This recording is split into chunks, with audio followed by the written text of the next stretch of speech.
ನಮಸ್ತೆ. 4/12/2025 ಗುರುವಾರ ಶುಕ್ಲ ಪಕ್ಷ ಚತುರ್ದಶಿ ಅನ್ನುವ ತಿಥಿ ನಡೀತದೆ.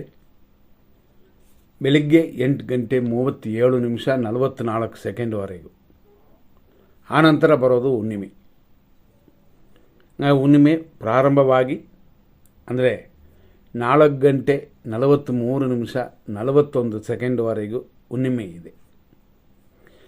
ಚತುರ್ದಶಿ ಬೆಳಗ್ಗೆನೇ ಮುಗಿದೋಗ್ಬಿಡ್ತದೆ. ಹುಣ್ಣಿಮೆ ಬೆಳಗಿನ ಜಾವದವರೆಗಿದೆ. ಇವತ್ತಿನ ನಕ್ಷತ್ರ ಕೃತಿಕ. ಹುಣ್ಣಿಮೆಯ ದಿನವಾದರೂ, ಗುರುವಾರವಾದರೂ, ಶುಕ್ಲ ಪಕ್ಷವಾದರೂ ದಿನ ಶುಭವಾಗಿಲ್ಲ. ಅಂದರೆ ಏನರ್ಥ ಅಂತಂದರೆ, ಇವತ್ತಿನ ದಿನ ನಕ್ಷತ್ರ ದೋಷವಿದೆ. ಮರಣ ಮತ್ತು ಧನಹಾನಿ ಇರೋದರಿಂದ ದೋಷ. ಇದು ಮಧ್ಯಾಹ್ನ 2:54 ಆನಂತರ ರೋಹಿಣಿ ನಕ್ಷತ್ರ, ಮರಣ ಮತ್ತು ಪ್ರಾಣನಾಶ. ಹಂಗಾಗಿ ಸೌರಮಾನ ಚಾಂದ್ರಮಾನ ಎರಡರಲ್ಲೂ ದೋಷ. ಈ ರೀತಿಯಾದ ಈ ದಿನಪೂರ್ತಿ ದೋಷವಿರೋದರಿಂದ ಎಚ್ಚರವಾಗಿರಿ. ಇದೆಲ್ಲ ಈ ಜಾತಕ ಮತ್ತು ಮಕ್ಕಳು ಹುಟ್ಟುವ ಆ ಜಾತಕದ ಮೇಲೇನೂ ಹೋಗುತ್ತದೆ. ಈ ರೀತಿಯಾದ ಇವತ್ತಿನ ದಿನದಲ್ಲಿ ಪಾದಗಳು, ನಕ್ಷತ್ರ ಪಾದಗಳನ್ನ ನೋಡೋಣ. ಕೃತಿಕಾ ಮತ್ತು ರೋಹಿಣಿ ನಕ್ಷತ್ರದಲ್ಲಿ ಕೃತಿಕಾ ರಾಕ್ಷಸಗಣ, ರೋಹಿಣಿ ಮಾನುಷೀಯ ಗಣ. ಬೆಳಿಗ್ಗೆ 6:28 9:41 ಕೃತಿಕಾ ನಕ್ಷತ್ರದ 3ನೇ ಪಾದ ನಡೀತಾ ಇದೆ. ಆನಂತರ ಮಧ್ಯಾಹ್ನ 2:54 4ನೇ ಪಾದ. ಮಧ್ಯಾಹ್ನ 2:54 8:07 ರಾತ್ರಿವರೆಗೂ ರೋಹಿಣಿ ನಕ್ಷತ್ರ 1ನೇ ಪಾದ. ಆನಂತರ ರಾತ್ರಿ 1:19 ರೋಹಿಣಿ ನಕ್ಷತ್ರ 2ನೇ ಪಾದ. ರಾತ್ರಿ 1:19 ಮೇಲೆ ದಿನಪೂರ್ತಿ ರೋಹಿಣಿ ನಕ್ಷತ್ರ 4ನೇ ಪಾದವಿದೆ.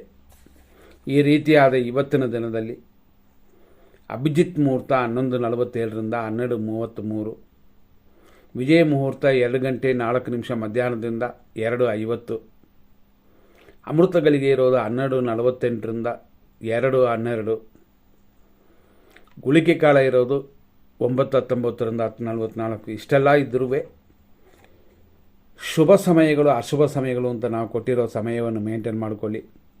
ಬೆಳಿಗ್ಗೆ 7:55 10:14 ಶುಭ ಸಮಯ.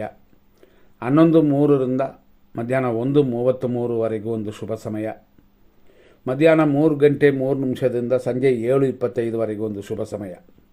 ಲಾಸ್ಟಾಗಿ ರಾತ್ರಿ 10:59 ಬೆಳಗಿನ ಜಾವ 4:47 ಒಂದು ಶುಭ ಸಮಯ. ಅದೇ ಸಮಯದಲ್ಲಿ 100% ಅಶುಭ ಸಮಯ ನೋಡೋಣ. ಬೆಳಿಗ್ಗೆ 6:28 7:53 ಯಮಕಂಡ ಕಾಲವಿದೆ. 10:16 11:01 ದುರ್ಮುಹೂರ್ತವಿದೆ. ಮಧ್ಯಾಹ್ನ 1:35 3:01 ರಾಹುಕಾಲ. ಸಂಜೆ 7:27 ರಾತ್ರಿ 9:01 ವಿಷಗಡ್ಡಿಕಾ ಕಾಲವಿದೆ. ರಾತ್ರಿ 8:48 10:57 ಮೃತ್ಯು ಪಂಚಕ. ಬೆಳಗಿನ ಜಾವ 4:49 6:12 ನಕ್ಷತ್ರ ವಿಷಗಡ್ಡಿಕಾ ಕಾಲವಿದೆ. ಈ ಸಮಯಗಳೆಲ್ಲ ಅಶುಭ ಸಮಯಗಳು. ನೂತನ ಕಾರ್ಯಗಳು ಯಾವುದೂ ಮಾಡಬಾರದು. ಒಳ್ಳೆಯ ಸಮಯದಲ್ಲಿ ಎಮರ್ಜೆನ್ಸಿಗಾದ ಕಾರ್ಯಗಳು ಮಾತ್ರ ಮಾಡಿ. ಯಾಕೆಂದರೆ ಜನರಲ್ ಆಗಿ ಇವತ್ತು ದಿನ ಸರಿಯಾಗಿಲ್ಲ. ಕೃತಿಕಾ ಮತ್ತು ರೋಹಿಣಿ 2 ನಕ್ಷತ್ರವು ದೋಷ ಕೊಡುತ್ತದೆ. ಆದ್ದರಿಂದ ದೇವರ ಪೂಜೆ ಮಾಡಿಕೊಳ್ಳಿ, ದೋಷವಿಲ್ಲ. ಕೆಲವು ಕಾರ್ಯಗಳು ಒಳ್ಳೆಯ ಕಾರ್ಯಗಳು ಮಾಡ್ಬೋದು, ಆದರೆ ನೂತನ ಕಾರ್ಯಗಳಿಲ್ಲ. ಅಂದರೆ ಹೊಸ ಕಾರ್ಯಗಳು, ಇನ್ವೆಸ್ಟ್ ಮಾಡೋದು, ಕೊಡುವ ತಗೊಳ್ಳುವ ವಿಷಯಗಳಲ್ಲಿ ಗಮನ ಕೊಡಬೇಕು. ಆದ್ದರಿಂದ ಎಚ್ಚರ. ಇಲ್ಲಿಯವರೆಗೂ ಇಷ್ಟು ವಿಷಯಗಳನ್ನ ನೋಡಿದ್ವಿ.